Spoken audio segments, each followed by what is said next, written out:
This episode of the Cloud Accounting Podcast is sponsored by Bill.com. As a listener, you've probably heard Blake and I speak about Bill.com on numerous occasions. It feels like they're discussed monthly in either new news or new announcements. But I'm betting there are some things you don't know about Bill.com. Did you know customers use Bill.com platform to process over $70 billion in payments for the 2019 fiscal year? That they partner with several of the largest U.S. financial institutions like Bank of America, PNC, and Chase? More than 70 of the top 100 U.S. accounting firms use Bill.com. Bill.com not only connects to all the popular accounting software providers, they also connect to many of your favorite apps as well. To learn more about how Bill.com's AI-enabled financial software platform creates connections between businesses and helps manage cash inflows and outflows, head over to cloudaccountingpodcast.promo/Bill. That is cloudaccountingpodcast.promo/BILL. To me, it's not about billable hours, about reoccurring revenue. It's about how you think about how you're going to create the most economic value for your client. Welcome to the Cloud Accounting Podcast. I'm Blake Oliver. I'm David Leary. And I'm David Appel from Sage Intacct. David Appel from Sage Intacct. What do you do at Sage Intacct? Well, it's a fantastic job. It's got a title, but what I really do is spend time talking to our customers and industry thought leaders and investors about how do you build a great business and what do people need in order to become successful there. Then we take that into the product. Because there's this old adage, the best salespeople don't sell, instead they help people buy. So I get to spend all day long finding out what people are really hoping for and accomplishing, and then we put that into a great product and help them be successful with it. So you're like that guy that was in the office space that like takes the customers and takes that note and then delivers it over to the engineers. I'm probably like a lot of characters in the Office Space. That was a funny movie. That's one of my favorites. And I should mention that we are here live at Sage Intacct Advantage at the MGM Grand Conference Center in front of the big, beautiful digital Intacct Advantage sign and in the rotunda here. And it's Vegas, baby. It's Vegas. We're right? sorry all of you listening are missing out because we're having a great time. Well, you know, the thing about the MGM Grand that I don't understand from like just a design perspective is that they made it so people coming from the hotel have to walk past the pool to get to the conference center. Right, so you're watching everybody out that's there. That's a problem. Having fun. And for those of you who haven't been to Vegas, walk is the operative word because like I talked to somebody yesterday at 21,000 steps. It's just like, my goodness. But it's good because then when you go out and you indulge dinner and drinks and whatnot, like you've already earned the calories. The calories are there. So it's good. You know, I like to look and see what interesting things people are talking about. And I think I noticed that you're talking about SaaS and subscription businesses. And I'm like, great. Like that's everybody's like, hot. Oh, move, kill the billable hour or go to subscription businesses. So I'd love to get your points of view on it, what's your thoughts on it, and we'll kind of wiggle around a conversation. Yeah, so just a little context, right? Our folks listening are generally accountants and bookkeepers. Hi, everybody. Hey, yeah. There's all these thought leaders in the profession talking about we've got to move to subscription-based pricing. And so I imagine there's a lot of parallels between what you do talking to people in the SaaS world and the software world and the subscription economy. What should accountants learn from that world? Oh, man. Well, having spent a lot of time with a lot of you, you're already well on top of a lot of the things. So maybe some of this might be sharpening the saw for you. But it's just, if you can do something one time versus do something once and it continue to repeat, there's just a lot of lift that comes from that. There's economic lift. There's a lot of personal validation that comes from it. And so all of you have got great skills that where you're helping your clients. You could do it once, but then have it be repeatable value for them and everybody else. Why wouldn't you do it? That's how you create not only job satisfaction, sense of personal validation, but a lot of economic value. I like to hear you first because I don't think people have ever put it in that perspective before because it's always been like, oh, the more efficient you get, you can't really bill for less time, you'll make less money. But I like this concept that I kind of read between the lines, what you just said, this concept of, think about it as not only are you billing your revenue on a monthly basis, you're providing value on a monthly basis. And I don't think, Blake, have you ever heard anybody kind of phrase it that way before? Well, it's about charging for your knowledge, right? Not for the work that you're doing, right? Not for the plugging in the numbers. Mind if I tell it in a story? Yeah, please. So I'm blessed with 5 mentors 20 years older than I am, and one of them told me this story once, and those of you listening may have heard it before, about the French cathedral builder. In the 14th century in medieval France, there was a cathedral builder hustling down the dirt road, and he passed 3 people stacking bricks. He said to the first one, "What are you doing?" He said, "Oh, I'm stacking bricks." "Oh, okay." Passed the second one, "What are you doing?" "Oh, I'm stacking bricks to build a wall." "Oh, okay." Passes the third one. What are you doing? I'm stacking bricks to build a wall in order to learn how to build a cathedral one day. You fast forward in the future, first person's dead, second person's barely scraping by. Guess what the third person's doing? Building the cathedral. Building cathedrals. So for all of you out there, delivering some sort of asset and billing in return for that time, it's great. It's critical. It's stacking bricks. You can't build anything without it. Doing that in a way in which you can provide some long-lasting economic value because you're helping the client understand the problem is critical. And that's building the wall. But doing it in a way in which it's long-lasting and it gets shared across multiple people so the company don't just solve a functional problem, but really build a better business by understanding their economic model and how they're bringing it to their customers to maximize value creation and then shared across to everybody. That's very charismatic. It's very fulfilling. And that's building the cathedral. And so I challenged the notion, and I know that you guys asked the question the way that you did. To me, it's not about billable hours, about reoccurring revenue. It's about how you think about how you're going to create the most economic value for your clients and for as many people at once as possible. I like that. Do it once and affect many clients with that one action. Let's just use the mid-size accounting firm for those of you who work at that. You've got an audit team, you've got a tax team, you've also got an advisory team. Perhaps you have a M&A transaction services team. So how do you do one M&A transaction services advisory job, but then take that asset to understand how maybe you're great in life science firms, so you can bill better for that, but then you also build an asset that they can use in order, like whatever their cap table is going to look like or something that gets repeated and used over and over, because that's how the partnership builds maximum profit. And that's an issue in a lot of firms is the silos that exist, right? Tax doesn't talk to audit, doesn't talk to M&A, doesn't talk to the outsourced accounting folks, really. Right? So yeah, it comes down to compensation models. Yeah. And I would challenge, and I don't know if people on the phone agree with me, but I've spent a lot of time with accounting firms. The model is built in the 60s and 70s. It still serves as the limited liability partnership model for a lot of firms. They're not finding it as compelling, and the wealth creation for a lot of newer employees isn't as compelling for that. So you see these profit models, they're getting shared across the partnership, across divisional lines in order to encourage selling multiple service lines to any one given client. And you're seeing the comp models change that way. But then again, to maximize it, do it with recurring revenues. This episode of the Cloud Accounting Podcast is sponsored by TeamPay. Wouldn't it be great if you had a way to automatically enforce spend policies and gain full transparency into requests for funds, all the way to reconciliation? And what if you could do that while empowering your employees to buy what they need when they need it? TeamPay gives total control and real-time visibility into spending. TeamPay's distributed spend management platform automates the purchasing workflow and gives you proactive controls and real-time visibility over company spend. And TeamPay also empowers your employees with a user-friendly purchasing experience. When employees make a request, TeamPay automatically enforces policies, issues intelligent payments, and automatically sends the transaction data to your accounting system pre-coded. To learn more about how TeamPay modernizes how you manage spending, head over to cloudaccountingpodcast.promo/TeamPay. That is cloudaccountingpodcast.promo/TEAMPAY.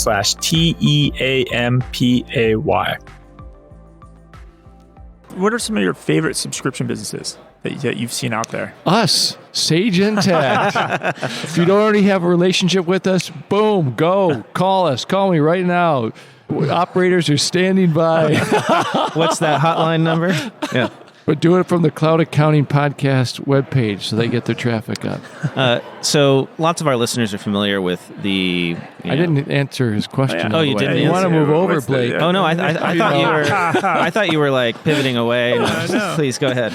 Oh, my gosh. You name an industry, there's like... I of course, very excited about a lot of our customers. I could go on down the list about the ways that they're building their businesses. And of course, many of our partners that are out there, they're great firms. I'll pull one out that and we've got many of them. So the ones that I don't mention right now, please don't send me hate mail that I didn't mention you.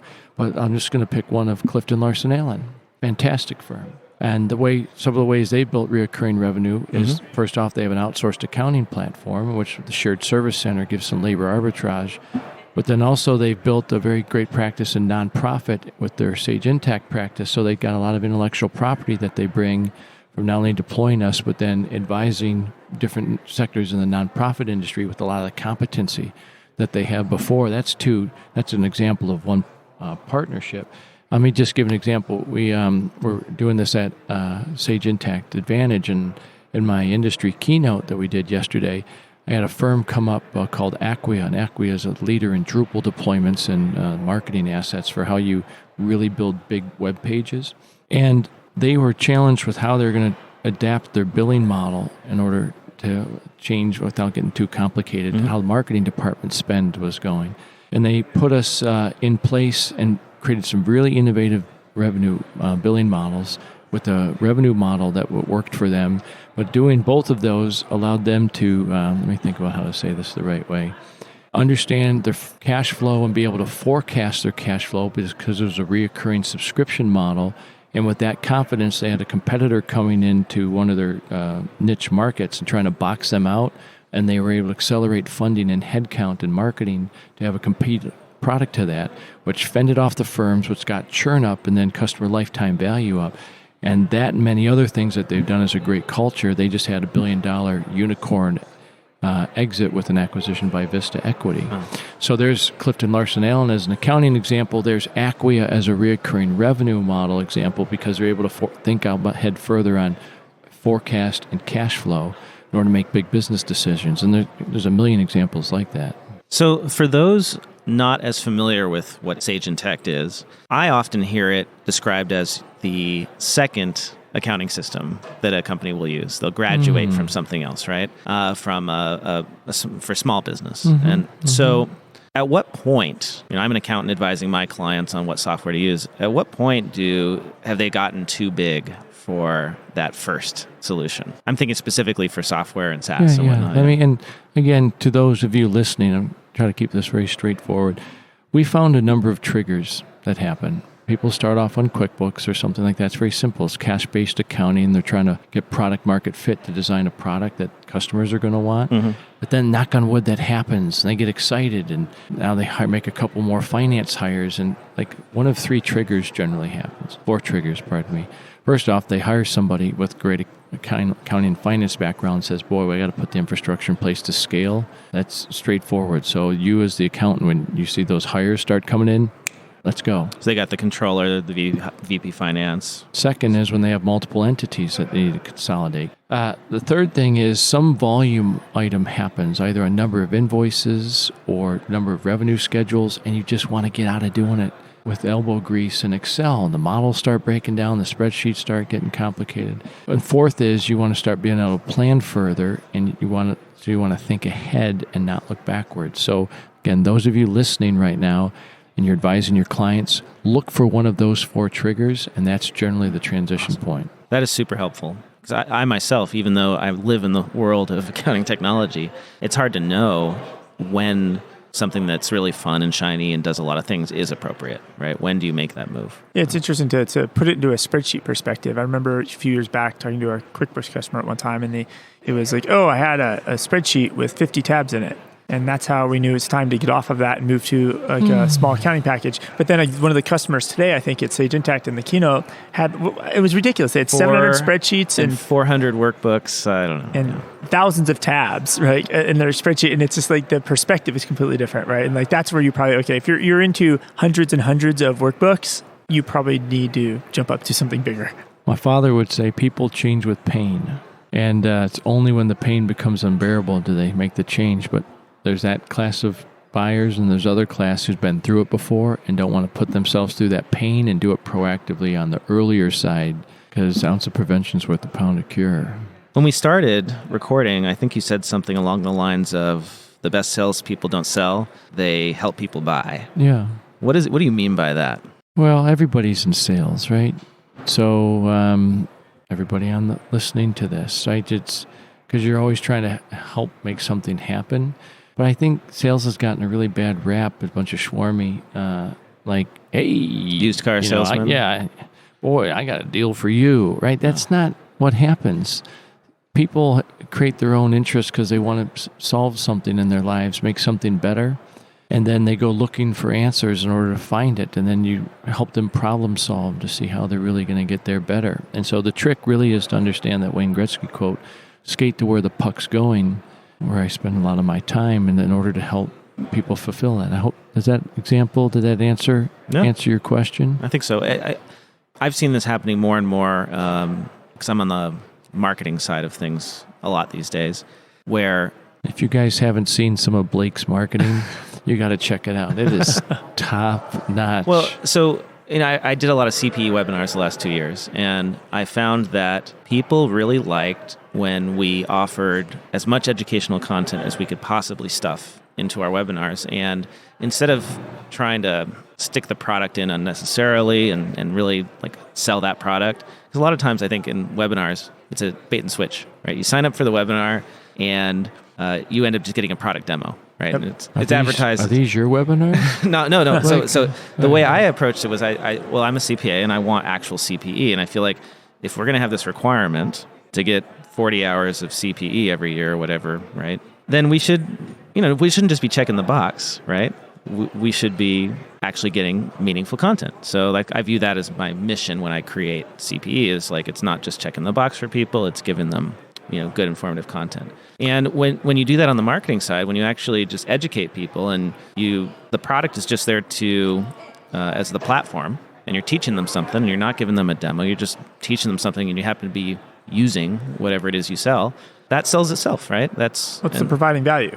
Yeah. So, I don't know. It's like that. If we take it back to our point of this discussion, do it in a repeatable way so it's reoccurring value.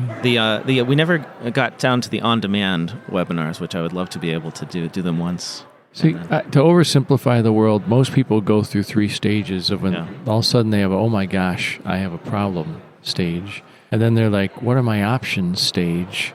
And then it's, how do I pick from my options stage? So for all of you listening to this, right, and you're trying to think about how to add more value to your client, interview some of your clients to say, what problems did you realize that you had? And then look for those. That's back to the triggers of, oh my gosh, I got a problem. Mm-hmm.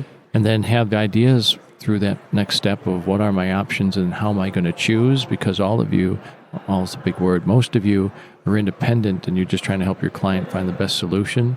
So have some preparation on how to help them make the decision. That's where you bring a lot of value.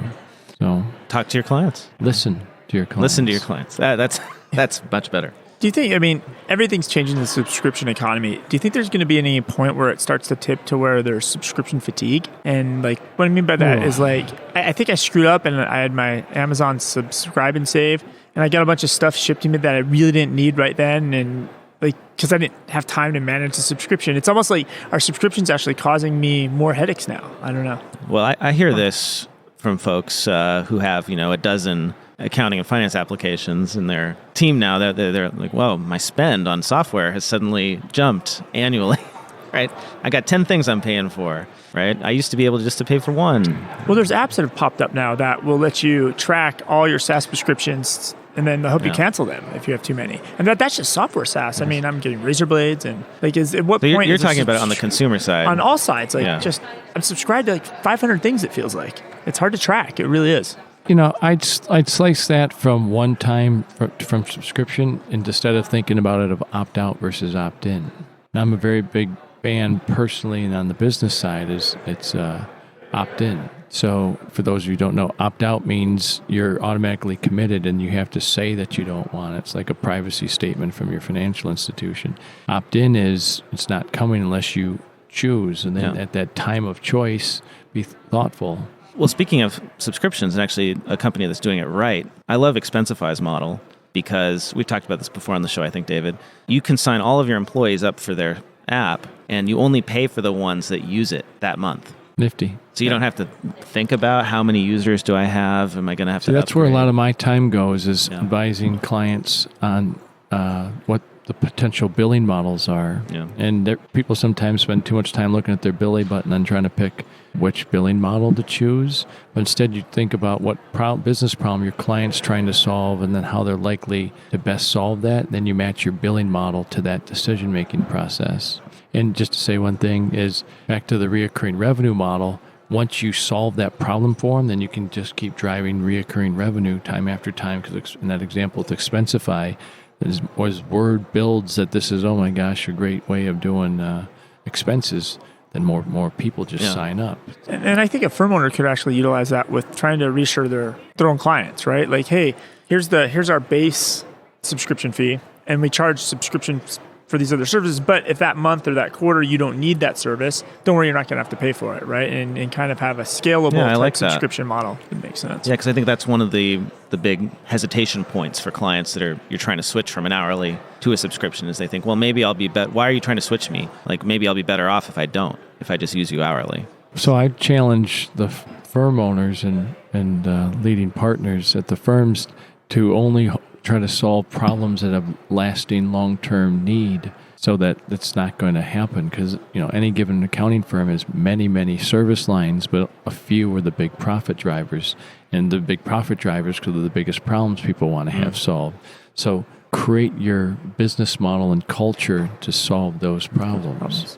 Yeah, that's what I've seen some firms doing is giving away the bookkeeping that they used to charge hourly for and putting clients on a subscription for VCFO consulting, right? That's a great idea. It ends up being the same, but psychologically it's very different when you're getting that bookkeeping for free now, right? You're not afraid to call your bookkeeper every day if you need to, I guess. I don't know. Proactively solve problems.